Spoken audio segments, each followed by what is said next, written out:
All right, go ahead. Britain and France promised to fight should he invade Poland. So Britain and France are in after he invades Poland. Germany will either be a world power or there will be no Germany. Go ahead. That's Hitler. What? That's Hitler saying that. Go ahead. Okay, explain similarities and differences in how governments use a variety of methods to conduct war. Okay? Oversimplified, go back. Oversimplified, oversimplified, oversimplified, oversimplified. It's the best video on the market. Watch Oversimplified for World War II stuff. Okay, so in August of 39, the USSR shocked the world by signing a non-aggression treaty with Germany. This allowed Germany to avoid a two-front war. It's like 5 days before he invades Poland. Look at me. 5 or 6 days before he invades Poland, he signs a non-aggression pact with the Soviet Union, his enemy. Hitler's fascist. He hates the Soviet Union. So the agreement was, hey, let's not fight each other. Let's agree to never go to war. And if I fight somebody, you stay out of it. If you fight somebody, I'll stay out of it. And the result is, when we take over Poland, you can have part of Poland and we'll have part of Poland.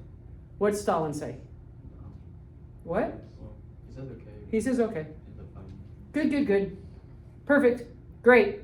So Stalin, who is part of the Allies later, Stalin agrees and makes a non-aggression pact with Hitler that says, we will stay out of war if you start a war, and you stay out of war if we start a war.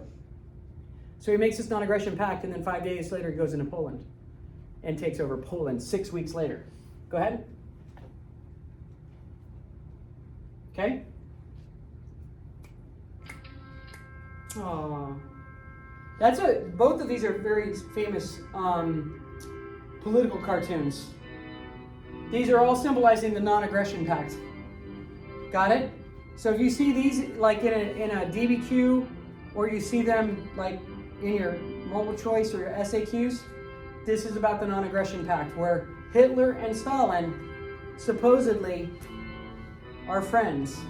What's really going to happen? You go ahead. Does he invade later? Yeah, he's going to invade them later, after he takes over all of Europe. Mm-hmm. Then he was like, That's where he messed up. so about that pact, screw you. We're going to invade you now. And that's where he messed up, just like Napoleon, because he invaded when? In the winter. In the winter. Terrible, terrible, terrible. Yep. Germany formed the Axis powers alongside Italy and Japan. All three countries desired aggressive expansion. They want to take over the world. Go ahead. Again, Germany and Japan consider themselves master races, right? Japan calls themselves the master race in Asia, and Germany in Europe. In 1939, Germany invaded Poland, and Britain and France declared war on Germany. Again, it's called Blitzkrieg. Very, very, very fast. Then during the winter, after Britain and France have declared war, they don't prevent them from taking over Poland. And then during the winter of 39 and 40, put it down, is called a phony war. Phony. Phony. It's called the phony war. Because all winter long, what does Germany do? They invade other people? No, it's chilly out. It's cold. Nah, we're good. They do nothing. They don't invade anybody, but Britain and France are waiting, not knowing what. Any moment they could attack other countries, but they don't. All winter they don't. And then spring what? Boom, boom, boom, boom, boom, boom, boom. From spring until summer, they take over all of Europe, with France being the last place. France is going to be Nazi Germany occupied. They're going to be occupied by the Nazis. And the government of France are French people, but they are sympathetic to the Nazis, and they are puppeted by the Nazis, and they're called the Vichy government. Everybody hear me? It's still French people ruling. Pétain, his name is Field Marshal Pétain, is still ruling, but he answers to whom? Germany. He answers to Hitler. There's a free French movement in Africa that is going to be happening around Charles de Gaulle to try to get France back. When do we have D-Day? D-Day is when we finally try to go back into Europe. When? When's the war end? 45. Did you say? 44. June 6th, 1944, write it down. D-Day, D-Day, D-Day. June 6th, 1944. June 6th, 1944. So that means in 1939, September 1 of 39, Hitler invades Poland. Then that winter there's a phony war. And then spring and summer of 40, he takes over all of Europe. And then from 40 all the way till D-Day on 44, what? He controls all of Europe. Can you hear me? From 40 to 44. What's he doing in that time? That's when he went into the Soviet Union. Sorry. The Soviet Union. That's when he goes in the Soviet Union. Go ahead. So the U.S. was neutral. Neutrality Acts, neutral. We have a cash and carry program that we will sell weapons to Europe. Then we have a lend-lease program where we lend them money to lease our weapons. That's really important. So we are neutral, but happy to do what? To provide weapons and weapons and weapons with a lend-lease program. Meaning, we're going to loan you money to what? To pay us for the weapons that you're going to buy from us, which guarantees in the future what? You will have debt to the United States of America for this war. So even though we're neutral, what? Money, money, money. Money. We're getting money, money, money, money, money, money, money. The only reason we even go to war is just because Pearl Harbor. We were attacked. Like if the Japanese had not attacked us, what? We would have stayed out, and we are certainly the what? Most significant defining reason why we're able to win the war is because the United States finally comes into the war.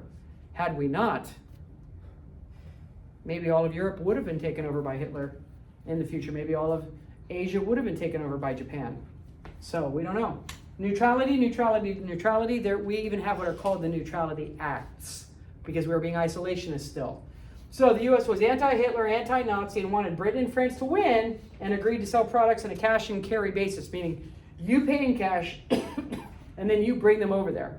We're like, well, how? The British are like, how are we going to go all the way across the Atlantic and get stuff, but then fight a war against Hitler? Like, shut up. Nobody can do that. So it failed. The cash and carry program failed. That's why we had Lend-Lease, and we took the weapons to them. Go ahead.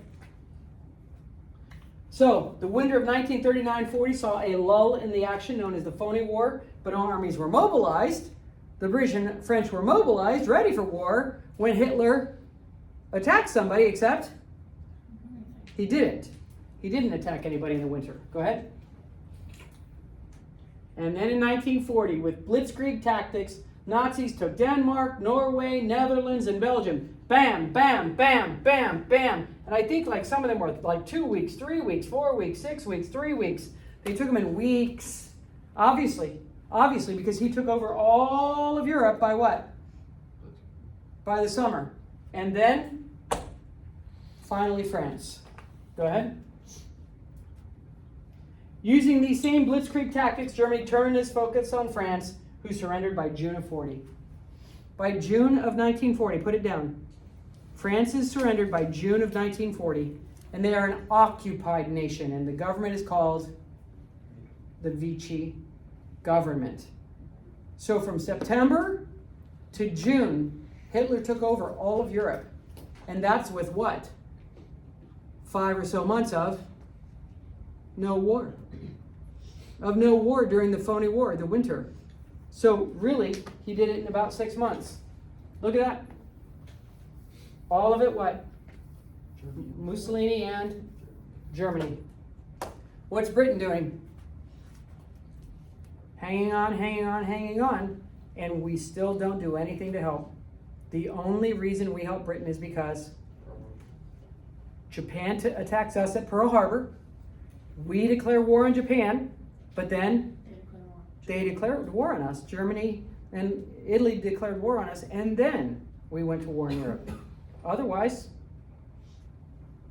would we have let them take over Britain? We don't know. Go ahead. Yep. Make that go away. Come on. What's that? Switzerland. What is it? Neutral. Neutral. How come? Because they control the money. They do. They control the banks and the money, and Hitler was able to hide money and everything else there. But most importantly, it's surrounded. It is mountains. How many people know it's mountains? It's mountains. It's mountains. It's mountains.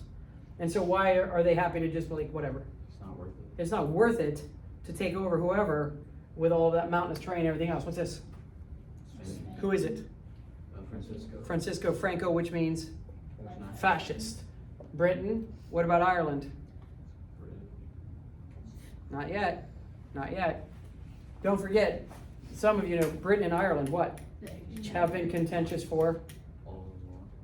hundreds of years. Remember? The Irish remained what during the religious wars? Catholic. Just because the British what? We're Protestant. Were Protestant. Go ahead. Francis Fall shocked the world. Make that go away a second. Make this go away. This left Britain as the only country left in Europe to oppose Hitler, and most likely only because they were in an island and not on the European continent. This is called continental Europe. This is Europe. This is continental Europe. Okay. There he is, Vichy France. He's taken over France. Some of the most famous places in France. Go ahead. The Blitz. Put it down. So, he's taken over all of Europe. So he bombs the hell out of Britain. It is called the Blitz.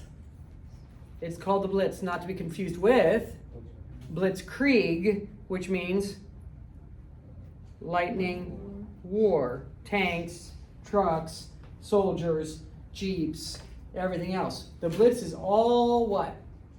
Air. Air, air, air. The Luftwaffe. Somebody know what that is? The German Air Force fights the RAF. What's that? The Royal Air Force. The Royal Air Force. The Royal Air Force. And then somewhere in there, we get radar. Britain has radar, is created, discovered, whatever, and Britain uses radar. Germany didn't know about that. So all it was bombing campaign of Britain. And so they have blackout curtains. They have to have the lights off every night because any little speck of light equaled what? A city. So make sure at night, nothing, you see nothing, because any speck of light actually equaled a city. So the Blitz happens. The Battle of Britain began as Hitler launched air attacks in 1940. Why? August of 40. Because June of 40, what? All of Europe is taken over. So in August of 40, he began these air attacks on Britain, but the RAF, the Royal Air Force, prevented the planned invasion. What was the critical error that Hitler made in the Blitz? What does he bomb? American. He bombs Britain, but what does he bomb? What should he have bombed? What would you bomb? The military bases. He bombed civilians. He bombed cities. Schools. He bombed cities. And they had bombs that were screamers. They literally call them that. Well, for what purpose? Hundreds of them. To terrorize the people of the city. All night, every night. All they hear is hundreds of bombs screaming as the wind goes through them. They made them scream on purpose. And so the Blitz happened for months and months and months and months and months, and people hid in subway stations, everything else, but they bombed civilians in the cities when they should have bombed all the airports and the what? The runways. If they bombed the runways and the airports, what? Then they couldn't have gotten their planes up. The British couldn't have gotten their planes up, but they didn't. So a very critical mistake that Hitler made was he was trying to put a dagger in the heart of the civilian population by scaring them and wanting them to ask Britain to surrender. Churchill, that's when he has a famous speech which says, "This is our finest hour." Churchill has a famous speech. Go ahead. During the Blitz. So the Lend-Lease program becoming an arsenal of democracy, providing Britain